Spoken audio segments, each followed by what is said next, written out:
I am after so many years, hounded by hatred and trapped by fear. I'm in a box. I've got no place to go. If I follow my mind, I know I'll slaughter my own. Help me, I'm the prisoner. Won't you hear my plea? I need somebody, yeah, to listen to me. I beg you, brothers and sisters, I'm counting on you, yeah.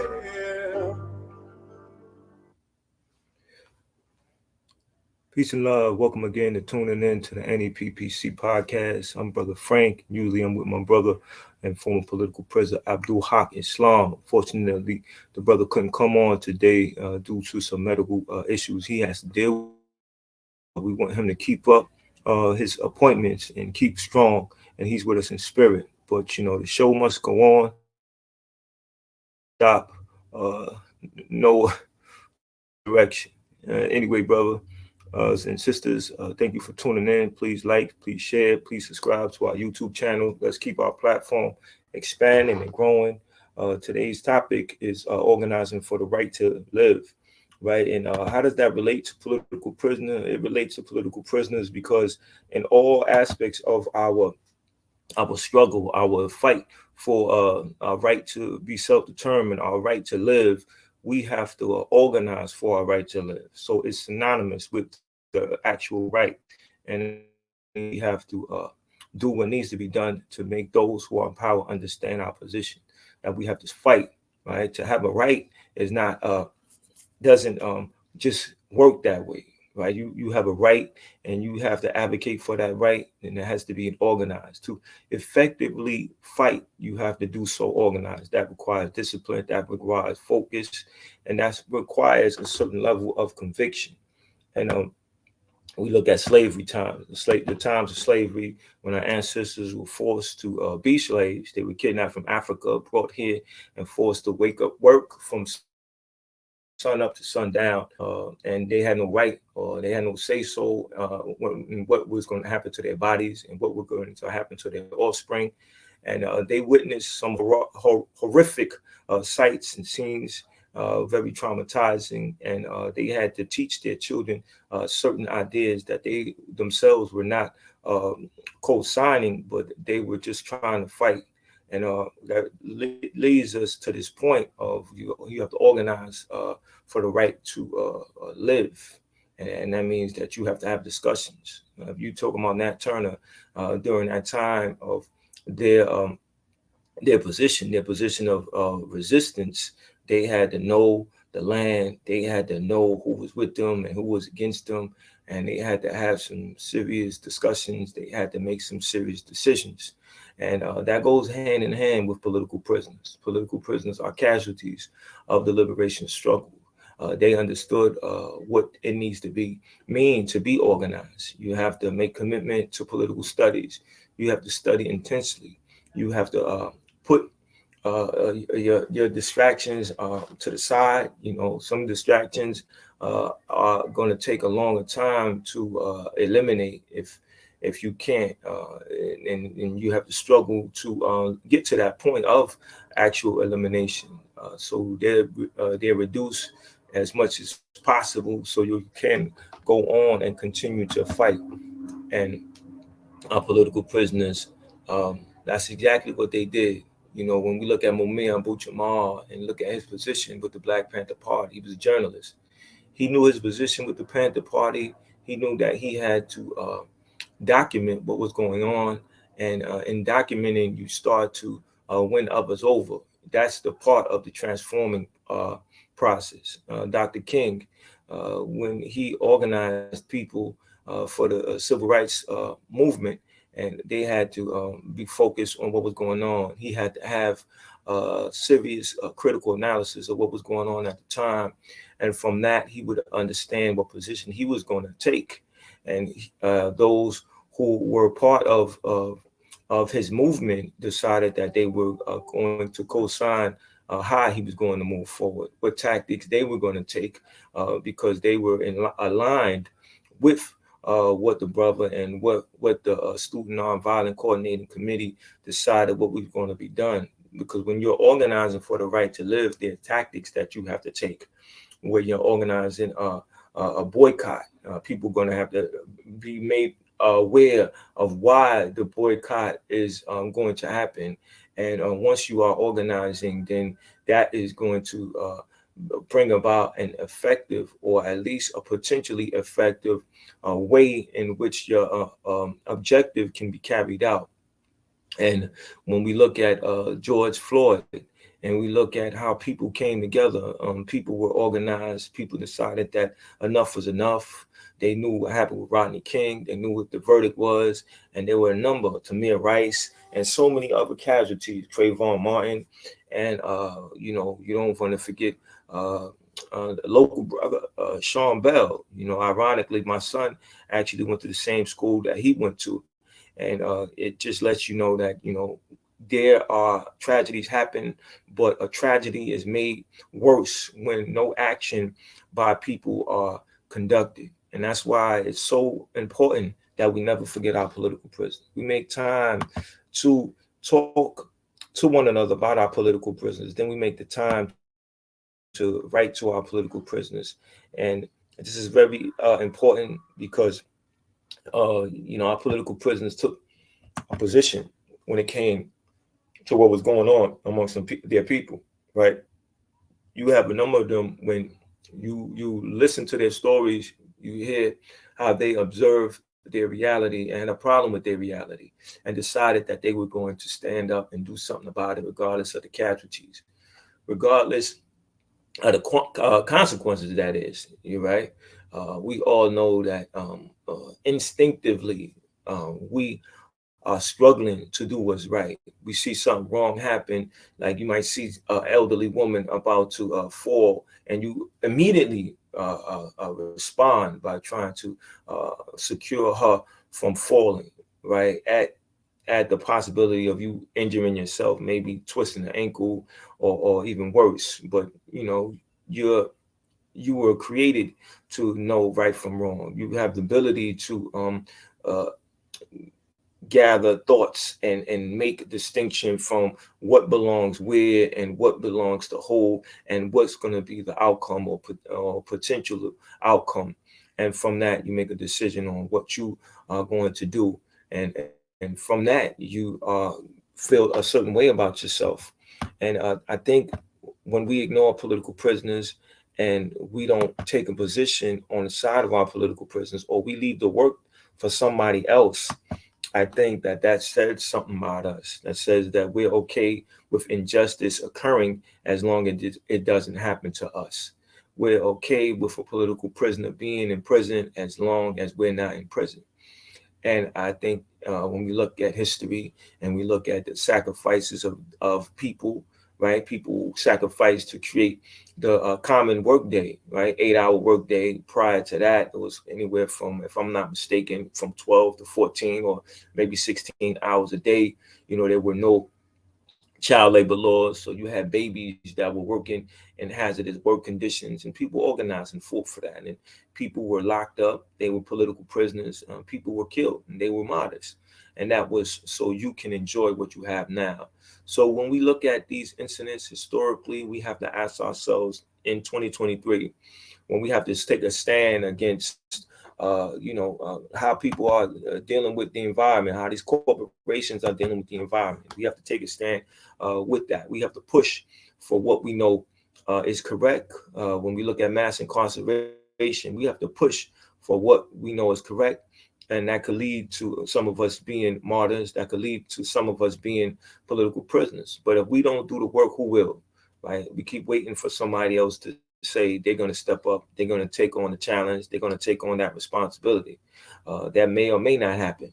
But what does that say about us? Right? We always have to point that finger to us. We have to ask ourselves, if we know something is incorrect and we're not doing anything, then do we really care about what's happening? And do we care about our future? Right? Because our future is happening now. We look at our children, and our children are going to school. They start in school. They will be given their school assignments. A number of them will have book reports, reading assignments. Where do we place our ideas in those assignments? Some of us attend PTA meetings. Are we advocating for the discussions on our martyrs, our political prisoners? Right? It's very important, right? Because this is about organizing for the right to live, right? We say to live means you determine how you was going to live. You determine the quality of food that's going to be made for people. And that's a struggle. That's a fight, because you're fighting corporations that their whole agenda, their operation, their method, and their agenda of operating is for profit only. It's profit over people. It's profit over morals. It's profit over what may happen to the everyday, to people's each and every day of their lives. And that's why we have to take a serious look at the fight that's at hand. There's a fight going on, whether you participate or not.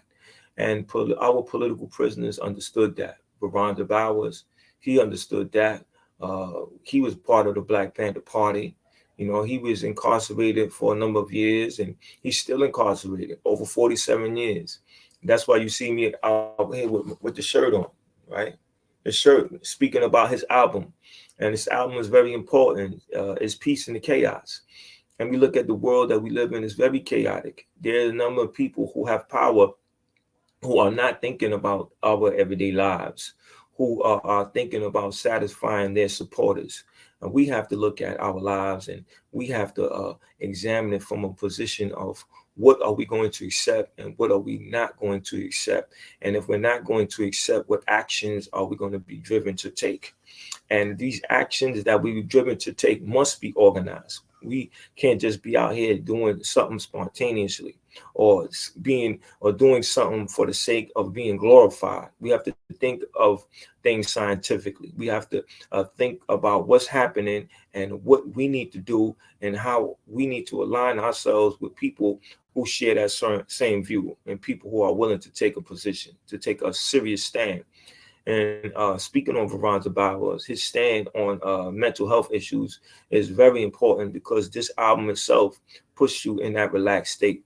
It helps you to align yourself with yourself in a world that's very chaotic, a world because those who are empowered to advocate for capitalism, which one of the number of the prerequisites of capitalism is exploitation and oppression, right? Because you are extracting so many hours out of a worker or a day and a week.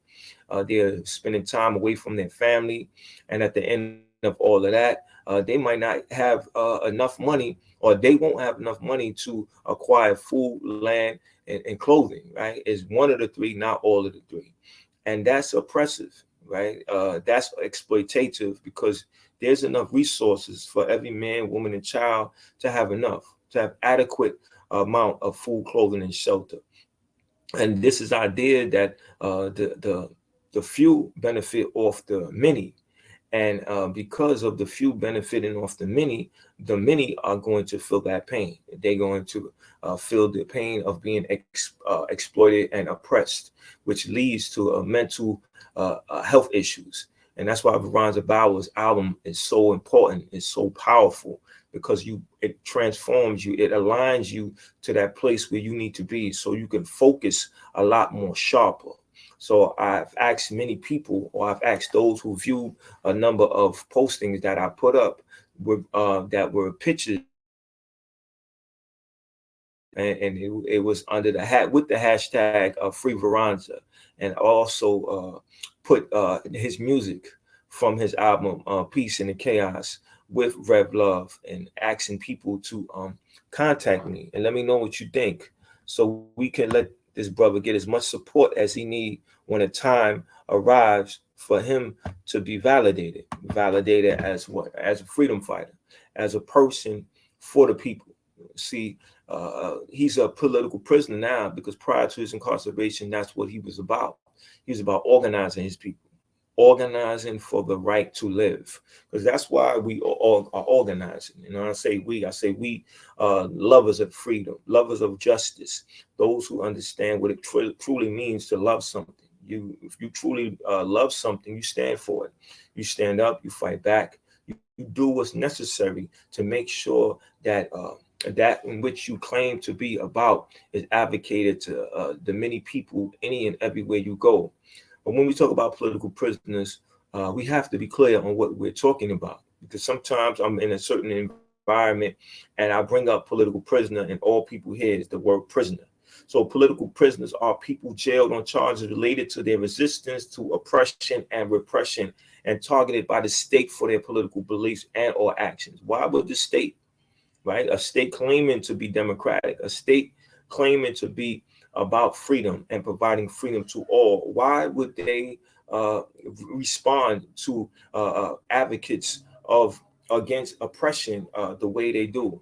Because those in power know the potential, the threat that a person of consciousness represents when they bring ideas to people. They know that, okay, you are being exploited, you are experiencing oppression because of your depression, because of your exploitation. And why are you being exploited? Because somebody who once their greed met and satisfied put you in your current condition, right? You are underfed, you're underhoused, and you work, so you're not lazy.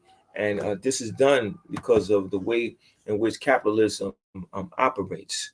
So people who are aware of that, tend organize. They stand up, they fight back, they organize what people are, they give people ideas on what they can do.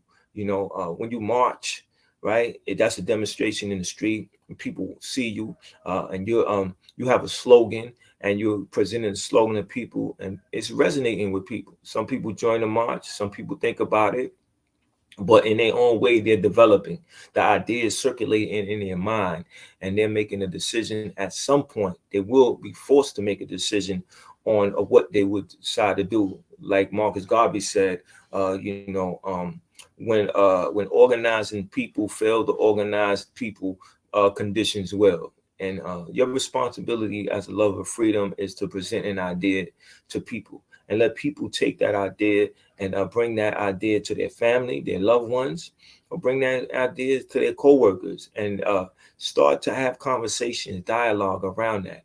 So when you see me on this platform about political prisoners, that's exactly why I do what I do.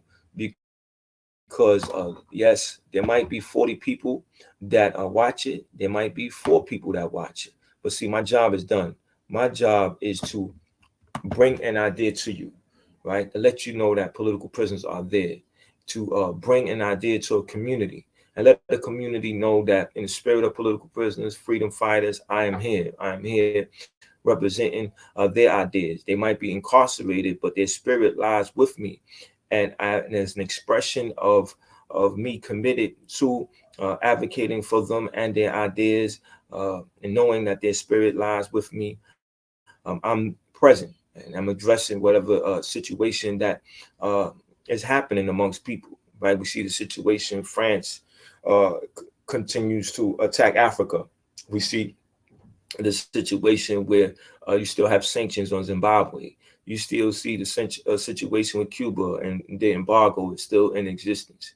You see the fact that there's not universal health care. People have to fight to get certain health care.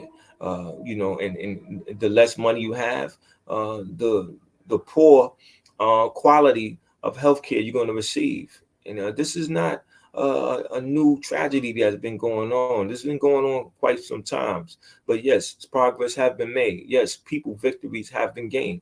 And we should be further inspired by these victories, the victories of getting compassionate release for people like Dr. Mutulu Shakur, people like Russell Maroon Schultz. And, so we have to fight for others. Right. And speaking on Dr. Mutulu Shakur, it was this past Friday that at the Betty Shabazz Center at once was Audubon Ballroom, there was a celebration of his life. A number of statements were made to recognize this former political prisoner's contribution to his nation, to his people. And what we gain out of that, one of the things that I posted prior to me coming on was that Mutulu said that we must have more love for one another. And yes, that love must be inspired, or it must be expressed in actions, deeds. One person said who was known to turn a prison yard into a university. You know how much respect a person would have to be able to turn people's mind into something that they were not accustomed to doing with their mind. You're in a hostile environment. You're going to react hostilely, react with hostility. But you have somebody who's very advanced in his thinking, somebody like Dr. Mutulu Shakur, who's present, who's talking to people, who's able to relate to their current conditions and give them something else to think about, just the same way that George Jackson did. George Jackson was a man's man.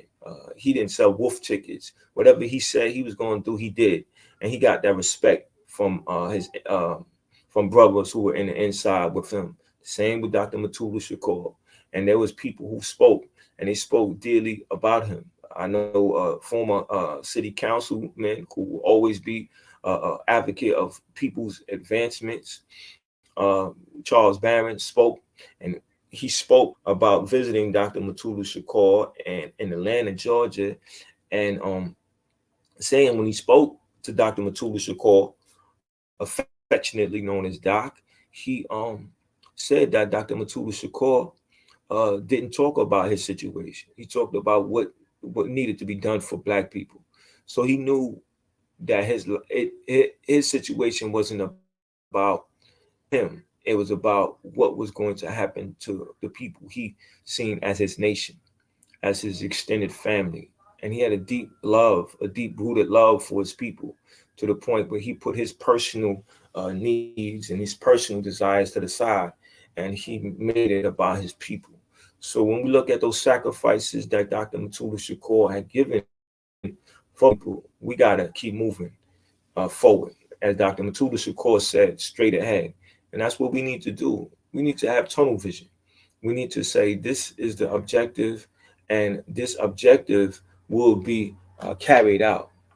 So, Dr. Mutulu Shakur, he didn't waste no time. When he came home, he talked to a number of people that he had to speak to. I know one of his sons, Mopreme, said that he actually met up with Nas. So I think that was good, right? Nas has a mass appeal.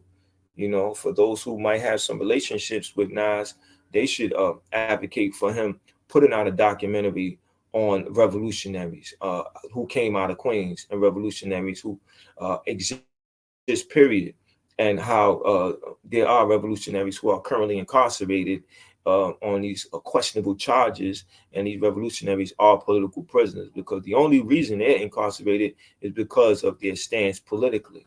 So if you happen to be somewhere and know somebody, and relay that message to Nas. Tell Nas mass appeals have a very strong platform, and they should use that to educate people, to keep people moving forward, and to do correct things, and to understand that they come from a rich a culture of resistance, a culture that understands what needs to be done. So, make time to write to a political prisoner. School has just started. This is the time that we need to start thinking about what will our children learn this upcoming school year, and what am I going to speak on behalf, right? When it's time to speak to the teachers about what my child is learning, right? Why not start a campaign where they could write to political prisoners, write to Reverend Joy Power. She has some ideas. She can definitely assist with a curriculum. Jamil Alameen, right?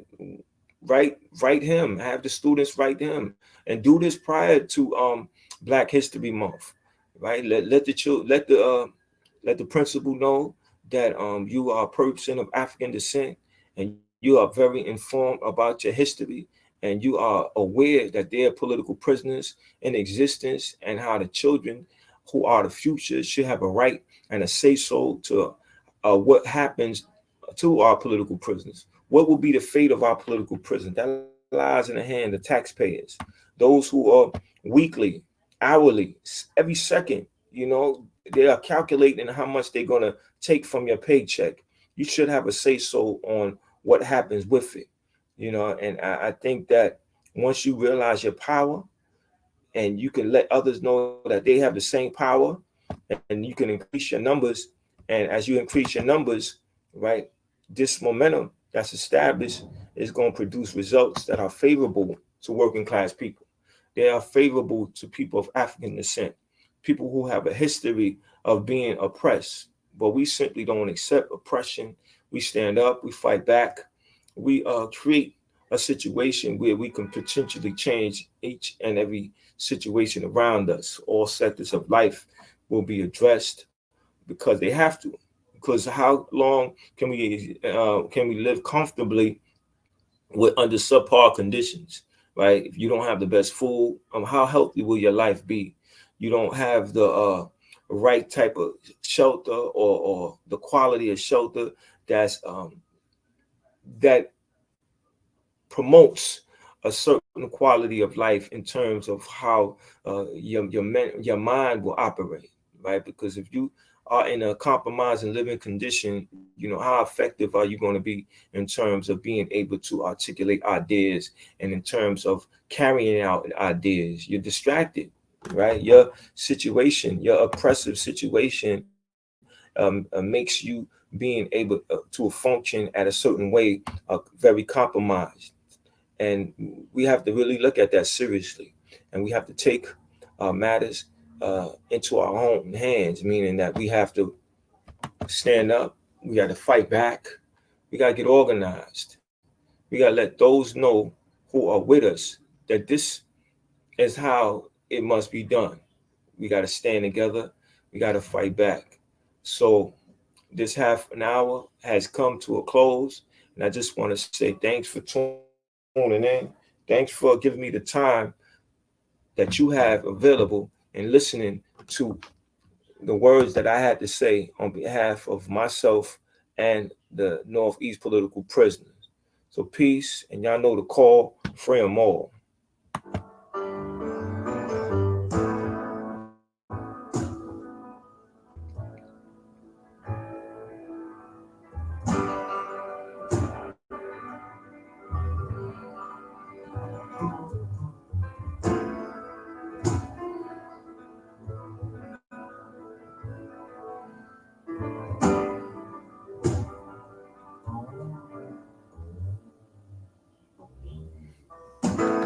Black babies in the womb, shackled and bound,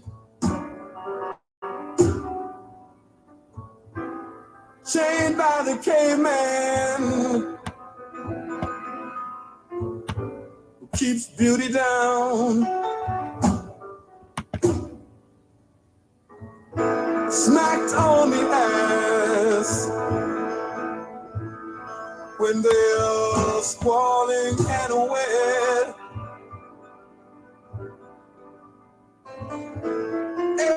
And to a spineless man who never forgets, never forgets that he's a prisoner.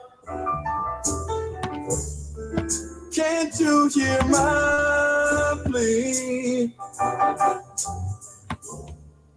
'Cause I need somebody,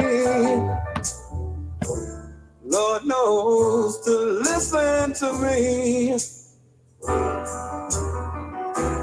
I'm a stranger to my son who wonders why his daddy runs. Yeah.